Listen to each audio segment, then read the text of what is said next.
Olá, meus irmãos e minhas irmãs. Eu sou William Gonçalves e vamos para mais um Evangelho no Lar, aqui no canal Na Luz do Espiritismo. Agradecer a você que mais um domingo está aqui conosco. Nos ajude curtindo e compartilhando aos amigos, aos familiares que também gostam do Evangelho no Lar. Vamos compartilhar sempre a ideia do Evangelho no Lar, retornando aí desse feriado prolongado da Páscoa. Muitas famílias uniram, também muitas pessoas chegando de viagem nesse domingo, voltando do almoço em família. Vamos ter agora o nosso momento de oração, de levar os nossos pensamentos, de nos ligarmos a Jesus, a espiritualidade amiga, para entendermos um pouco a mensagem do dia. Agradeço a paciência de ter me esperado hoje. Não conseguimos postar o Evangelho às 6, mas estamos aqui, graças a Deus, para realizarmos mais um Evangelho no Lar. E vamos então para a prece inicial. Pai nosso que estás nos céus, santificado seja o teu nome. Venha a nós o teu reino e seja feita a tua santa, fiel e bendita vontade, assim na terra como nos céus. O pão material e espiritual de cada dia nos dai hoje. Perdoai as nossas dívidas, assim como nós perdoamos a quem nos tem ofendido. E não nos deixeis cair no erro, na tentação, mas livrai-nos do mal, porque teu é o poder e a glória para sempre. Senhor Jesus, em teu nome nós pedimos autorização para iniciarmos o Evangelho do Lar neste domingo, pedindo ao Senhor a intuição que direcione o nosso Evangelho e que direcione também as nossas palavras nas interpretações deste momento de união, não só de encarnados, mas também de desencarnados. Obrigado, Senhor Jesus, pela oportunidade e por estarmos encarnados. Sendo assim, vamos iniciar. Que assim seja, graças a Deus. Meus amigos, meus irmãos, minhas irmãs, vamos iniciar o Evangelho de hoje, o Evangelho da Páscoa, terminando a Páscoa aí, falando um pouco da oração do horto, que está lá no livro Boa Nova, a psicografia de Chico Xavier pelo espírito Humberto de Campos, nosso irmão X. E ele vai começar dizendo que depois do ato de humildade extrema de lavar os pés de todos os discípulos, Jesus retomou o lugar que ocupava à mesa de um banquete singelo. E antes de se retirarem, elevou os olhos aos céus e orou assim, fervorosamente, conforme relata no Evangelho de João. Pai Santo, eis que é a chegada da minha hora. Aconselha-me em teu amor. Eleva o teu Filho para que ele possa elevar-te entre os homens no sacrifício supremo. Glorifiquei na terra, testemunhei a tua magnanimidade e sabedoria e consume agora a obra que me confiaste. Neste instante, pois, meu Pai, ampara-me com a luz que me deste, muito antes que esse mundo existisse. E fixando o olhar amoroso sobre a comunidade dos discípulos, que silenciosos lhe acompanhavam a rogativa, continuou. Manifestei o teu nome aos amigos que me deste. Eram teus e tu, e o Senhor me confiaste, para que recebessem a tua palavra de sabedoria e de amor. Todos eles sabem agora que tudo quantos lhe deis provém de ti. Neste instante supremo, ó Pai, eu não rogo pelo mundo, que é obra tua e cuja perfeição se verificará algum dia, porque estás nos teus desígnios insondáveis, mas peço-te particularmente por eles, pelos que me confiastes, tendo em vista o esforço a que os obrigará o Evangelho, que ficará no mundo sobre os seus ombros generosos. Eu já não sou da terra, mas eu rogo-te que os meus discípulos amados sejam unidos uns com os outros, como eu sou contigo. Eu dei-lhes a tua palavra para o trabalho santo da redenção das criaturas, que pois eles compreendem que nessa terra grandiosa o maior testemunho é o do nosso próprio sacrifício pela tua causa. Compreendendo que estão neste mundo sem pertencerem às suas ilusões ou ilusórias convenções, por pertencerem só a ti, de cujo amor viemos todos para regressar à tua magnanimidade e sabedoria, quando houvermos edificado o bom trabalho e vencido na luta proveitosa, que os meus discípulos, Pai, não façam da minha presença pessoal o motivo de sua alegria imediata, que me sintam sinceramente em suas aspirações, a fim de experimentarem o meu júbilo completo em si mesmos. Junto deles, outros trabalhadores do Evangelho despertarão para a tua verdade. O futuro estará cheio desses operários dignos do salário celeste. Será de algum modo a posteridade do Evangelho do Reino que se perpetuará na terra, para glorificar a tua revelação. Protege a todos, Pai. Que todos recebam a tua bênção, abrindo seus corações às claridades renovadoras. Pai justo, o mundo ainda não te conheceu. Eu, porém, te conheci. E fiz-lhe conhecer o teu nome e a tua bondade infinita, para que o amor com que me tens amado esteja neles. E eu também esteja com eles. Terminada a prece, acompanhado em religioso silêncio por parte dos discípulos, Jesus se retirou, em companhia, em especial, de Simão Pedro e dos 2 filhos de Zebedeu, para o Monte das Oliveiras, onde ele costumava meditar. Os demais companheiros se dispersaram, impressionados, enquanto Judas, afastando-se com passos vacilantes, não conseguia aplacar a tempestade de sentimentos que lhe devastava o coração. O crepúsculo começava a cair sobre o céu claro. Apesar do sol radioso da tarde a iluminar a paisagem, o vento soprava mais frio, mais lento. Depois de alguns instantes, o mestre e os 3 companheiros alcançavam um monte povoado de árvores frondosas que convidava ao pensamento contemplativo. Acomodando os discípulos em bancos naturais, que as ervas do caminho se incumbiam de adornar, falou-lhe os mestres em tom sereno e resoluto. Esta é a minha hora derradeira, e é a hora que eu vos convosco. Orai e vigiai comigo para que eu tenha glorificação de Deus no supremo testemunho. Assim dizendo, afastou-se a pequena distância, onde permaneceu em prece, cuja sublimidade os apóstolos não podiam observar. Pedro, João e Tiago estavam profundamente tocados pelo que vinham e ouviam. Nunca um mestre lhe parecera tão solene, tão convicto como naquele instante de penosas recomendações. Rompendo o silêncio que se fizera, João ponderou: oremos e vigiemos de acordo com as recomendações do mestre, pois se ele aqui nos trouxe apenas nós 3 em sua companhia, isso deve significar para o nosso espírito a grandeza da sua confiança. Puseram-se a meditar silenciosamente.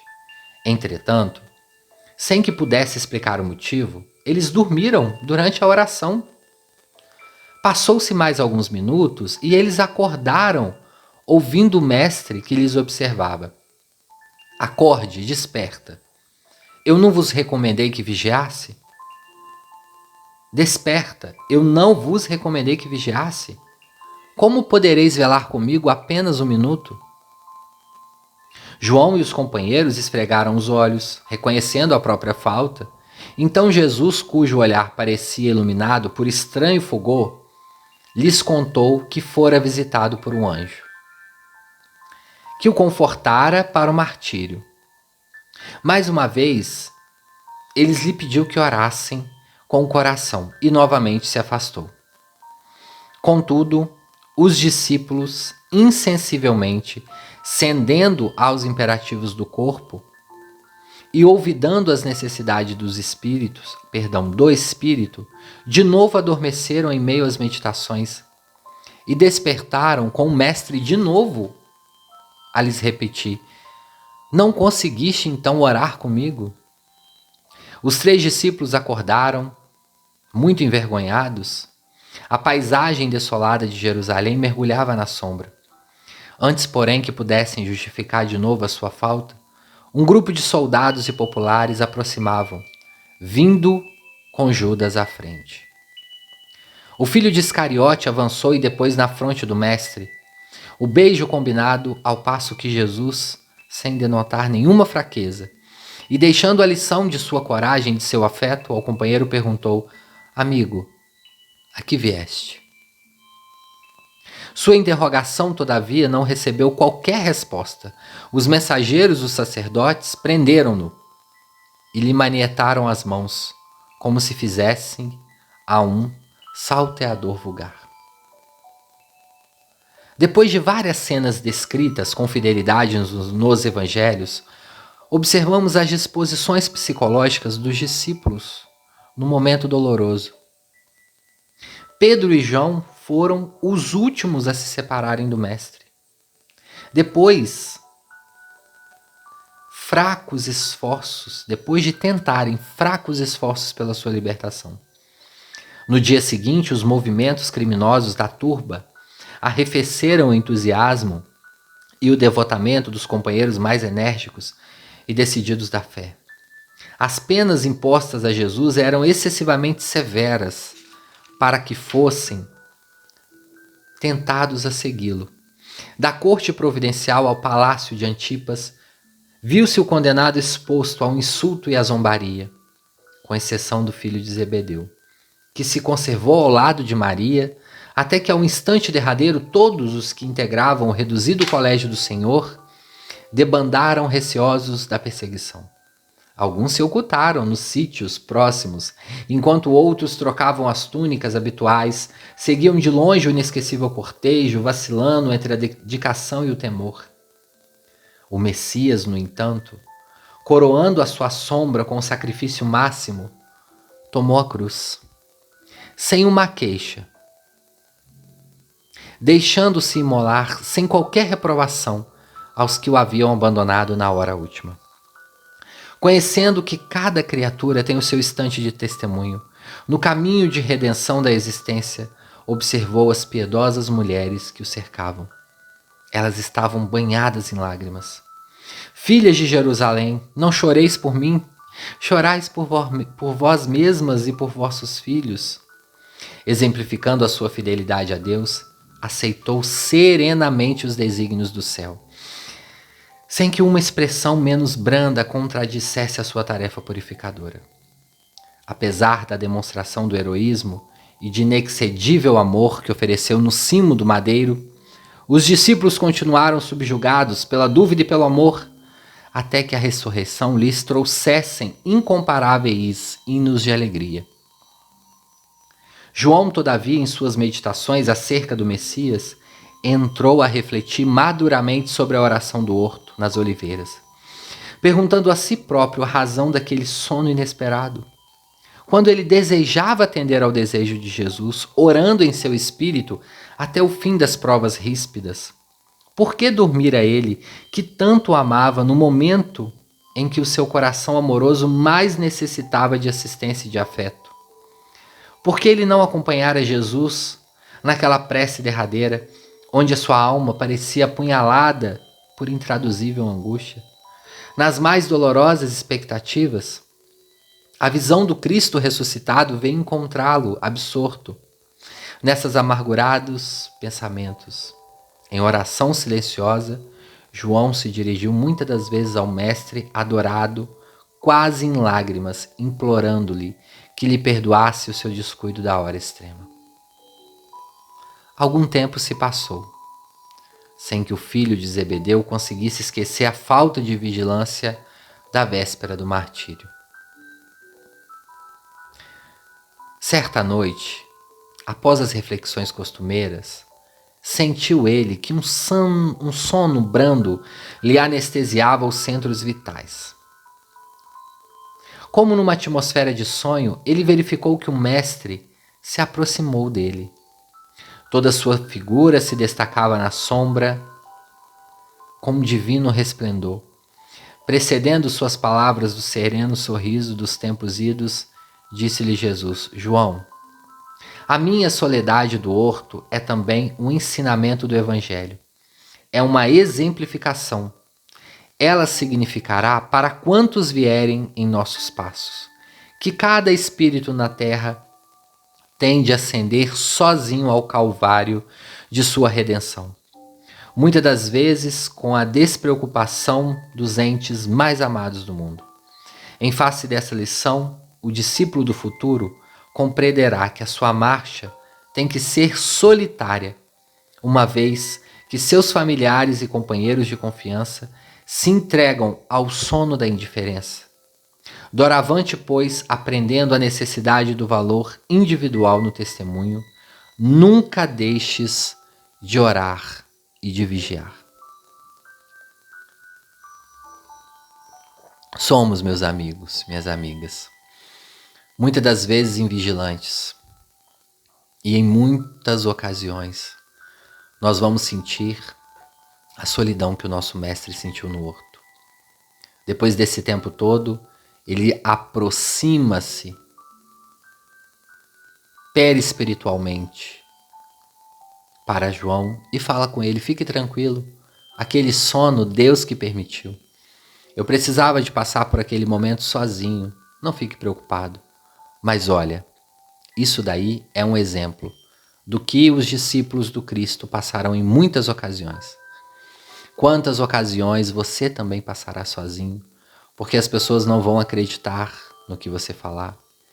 Vão zombar quando você mudar a sua conduta moral. Nossa, mas você não faz mais isso, você não gosta mais daquilo. Você mudou a sua estrutura psicológica, você está diferente. Porque pessoas assim incomodam pessoas que ainda não conseguem modificar. Nós incomodamos no sentido bom, no sentido de movimentar que é possível viver ao lado do amor, da caridade, ao lado do Cristo. É possível, sim. E quando nós demonstramos às pessoas que ainda não estão desse lado que é possível, elas ficam realmente angustiadas, porque nós demonstramos para elas um lado escuro ou um lado que elas não conhecem das suas próprias encarnações que elas precisam trabalhar. Sabe quando você chega e traz um problema que ninguém quer pensar? É mais ou menos assim. Tem horas, meus irmãos, que nós temos que fazer isso. Infelizmente. Jesus foi amor e ainda é amor. Ainda está sobre nós, junto de nós, a cada momento. O seu estado psíquico, psicológico, nos abrange a todos. Jesus, esse grande amigo, que esteve aqui, não para morrer por nós, não para livrar-nos dos pecados. Nós somos espíritas, nós já temos o bom senso. O nosso pecado nós resgataremos com muito trabalho, muito suor no rosto. Jesus demonstrou que a vida talvez não seria tão fácil, porque nós estamos num mundo de provas e expiações. Ele não lavou os nossos pecados. Ele esteve ali na cruz, ao lado de 2 malfeitores, escolheu estar ali naquela posição na sua programação reencarnatória, e ele vai dizer para todos nós: a cruz não é nada, porque meu reino não é deste mundo. As dores daqui são passageiras. Todos irão passar pelas dores do mundo. Os nossos resgates íntimos pertencem a nós mesmos. Todo mundo que se volta para uma reforma íntima terá que passar pelos seus momentos de testemunhos individuais. Mesmo que você more numa casa com diversas pessoas te ajudando, mesmo que você tenha seu marido, sua esposa, seus filhos, tem situações, tem provações, tem angústias que só pertencem a nós mesmos. No momento daquela dor, no momento do nosso divisor de águas, este é um momento só íntimo, que nós não conseguimos falar. Quem já passou por esse grande momento na vida, às vezes sabe o que eu estou falando. E quando Jesus estava ali no horto e falava para eles: isto que eu passei aqui é um grande exemplo. Jesus sabia que em pouco tempo ele iria ser preso, humilhado, E ele pediu aos discípulos ali uma ajuda vibracional, que orassem com eles. Mas eles não conseguiam. Sabemos pelo Espiritismo que as correntes de orações nos ajudam muito. Nos ajudam na nossa energia, intercedendo por nós. Mas vai ter momentos no nosso viver que teremos que passar pela estrada sozinho ou sozinho. E muitas das vezes não nos preparamos para a nossa hora do martírio pessoal, individual, como eu dizia da reforma íntima. Às vezes necessitamos de entrar em situações que nós não queremos olhar, que nós precisamos de transformar. Mas nós não temos coragem. É o que Jesus, o grande conselho de Jesus, antes e depois da sua partida para o plano espiritual. Páscoa, pessoal, para nós espíritas, é o momento de revermos, mais uma vez, essas lições do Cristo. Nós respeitamos, obviamente. Temos aqui no canal muitos irmãos com raiz católica, que vêm do catolicismo, outros que vêm de outras religiões, são sempre bem-vindos. A gente tenta fazer aqui um evangelho bem tranquilo. Nós sabemos aí pelo Espiritismo, nós temos a nossa percepção disso tudo. Nós entendemos que o nosso Cristo não ressuscitou, respeitamos quem acredita nisso, mas nós entendemos que o Cristo aparece ali no seu corpo perispiritual, demonstrando aos discípulos que existia uma vida espiritual, que existia uma vida além, que ele estava vivo. Tudo que ele falou para os discípulos. Quando seu corpo morre, ele retorna e mostra, olha, estou vivo. No plano espiritual nós também estamos vivos. Eu não disse que meu reino não era deste mundo? Meu reino é aqui, no plano espiritual. A sua magnitude estava ali. A sua presença espiritual ainda reduzida, porque Jesus abrangeria todo o planeta. Neste capítulo que nós lemos, ele fala, ó Deus, tu me deste a luz antes mesmo dessa terra nascer.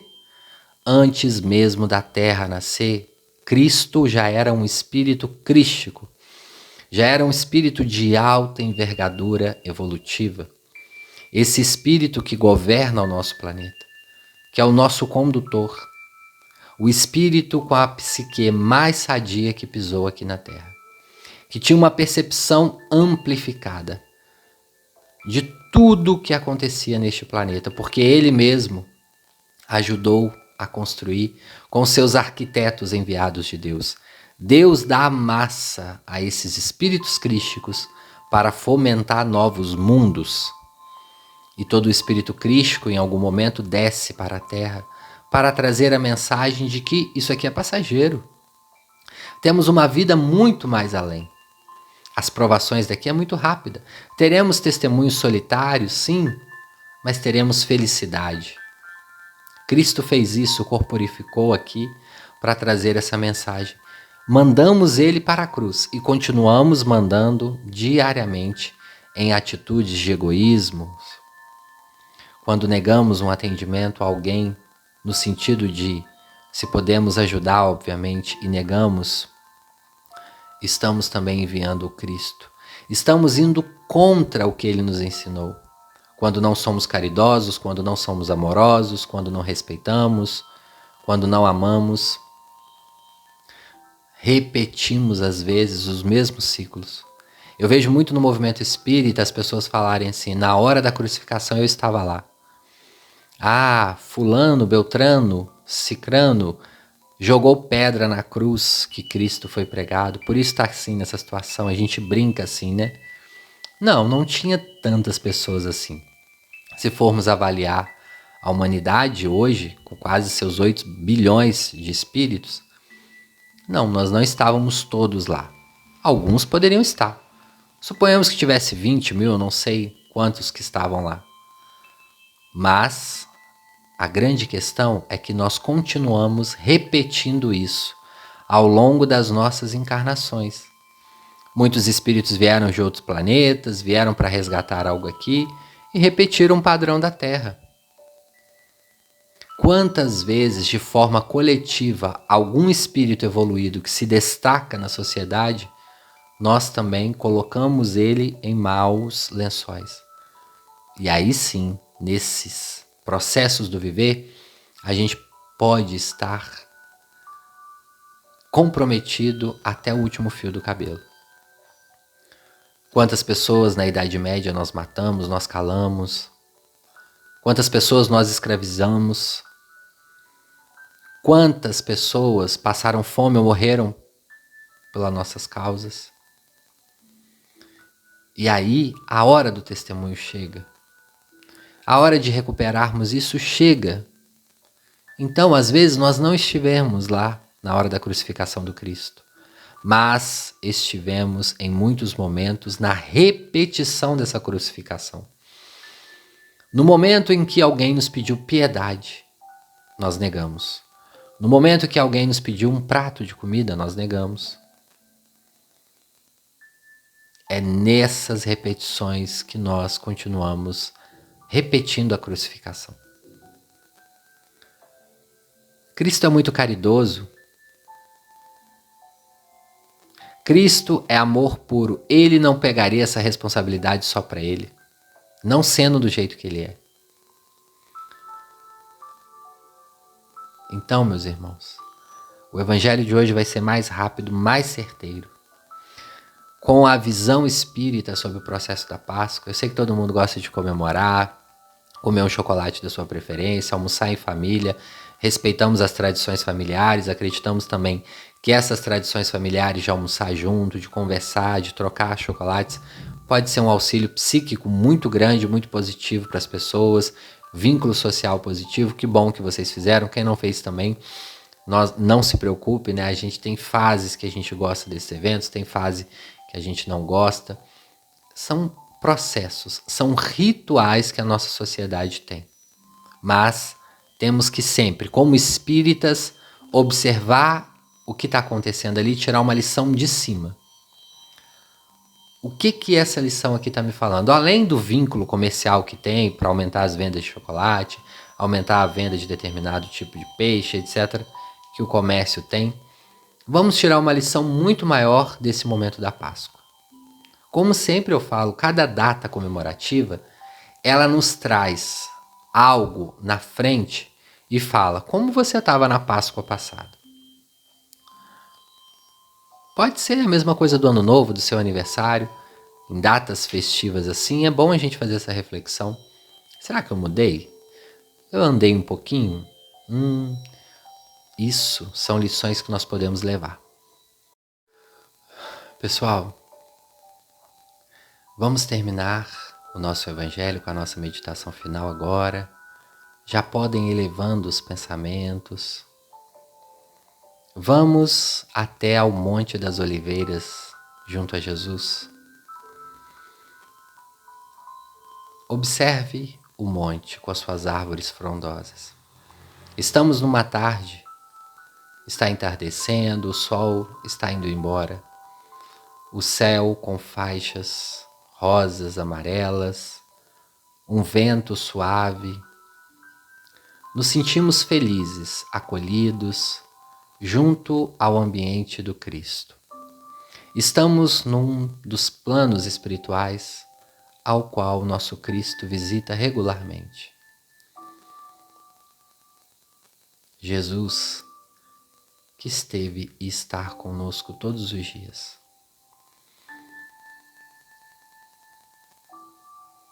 Sinta o cheiro, a textura, relaxa o seu corpo físico e permaneça em comunhão com o Cristo. Mentalize Cristo na sua frente, da forma que você o conhece, da forma que o Cristo tem aproximado de você.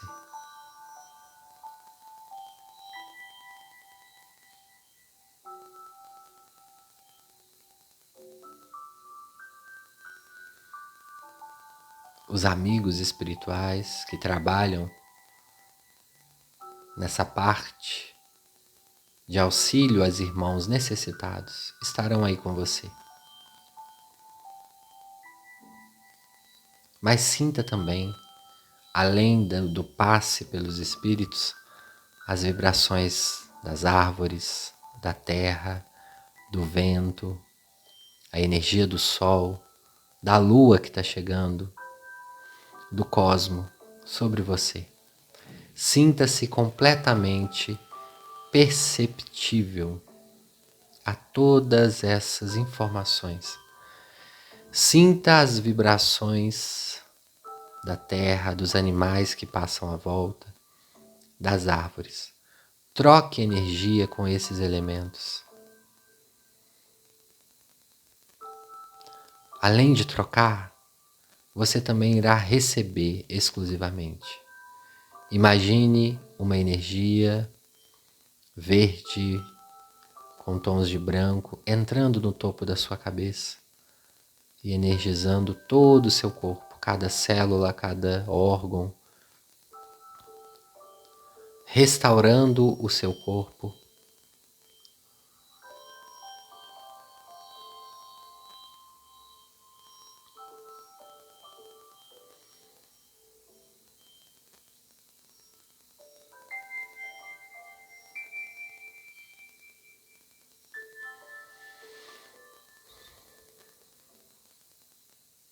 Perceba mentalmente qual a mensagem do Cristo para você neste domingo de Páscoa.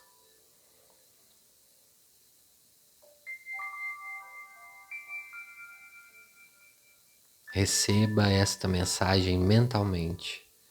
Esteja aberto, aberta para receber essa mensagem e essa energia.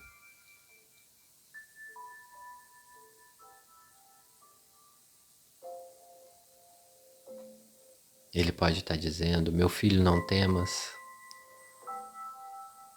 eu estou contigo.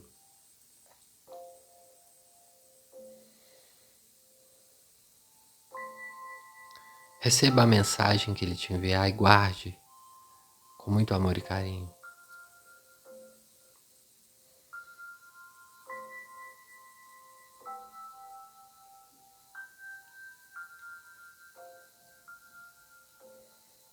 Não se esqueça, meus irmãos, de dividir essa energia com algumas pessoas que você sabe que está necessitando de uma prece nesse momento, que está necessitando de uma reenergização, de um conselho, ou que está doente da alma ou do corpo físico, está com algum problema psicológico.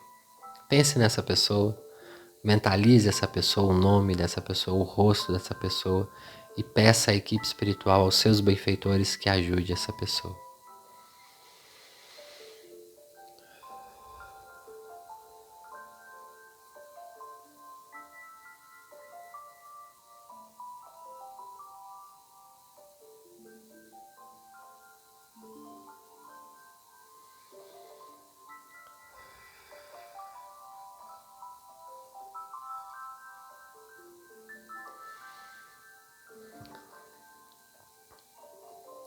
Mentalizando as pessoas que você quer que receba, agradecendo a Jesus, eu vou fazer a prece final, mas continuem aí recebendo os bons fluidos.